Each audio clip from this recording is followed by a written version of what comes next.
Hi guys, my name is Princess. I'm 8 years old. So today may mga binili akong mga squishies sa Divisoria. Ito sila. Ito yung bag. So dalawa lang binili ko kasi wala masyado akong pera. So kung nagtataka kayong hindi ko na vlog yung kung saan ko napunta kasi nakalimutan ng nanay ko yung cellphone niya. Let's get started. So, kung yung mga nagsasabi sa akin maarte ako, hindi ako maarte. Sadyang korke lang talaga ako. I'm sorry sa mga I'm sorry maarte ako.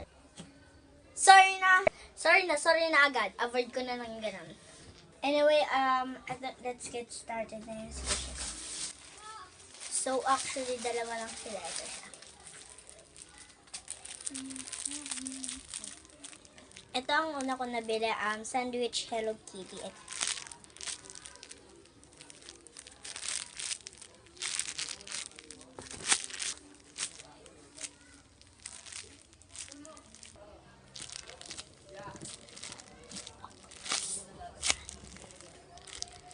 Sobrang slow rising din naman pala nito.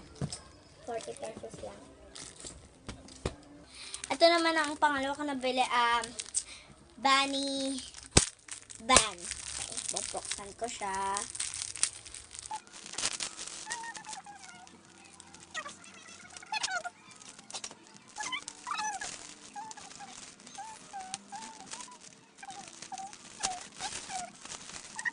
So, ito na siya. Look at this.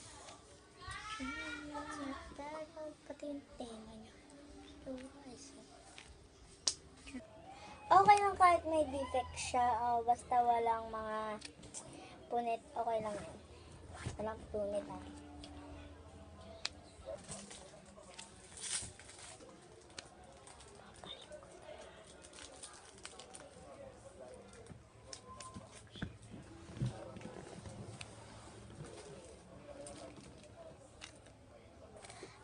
Ayan ang mga nabili ko sa ayun ang mga nabili ko sa Divisoria. Give it a thumbs up and comment it down below and subscribe. Ayun ang mga nagsasabi sa akin ng mga arte. Thank you na lang sa inyo. Huwag niyo sasabihin ng mga arte. Huwag ko sa inyo.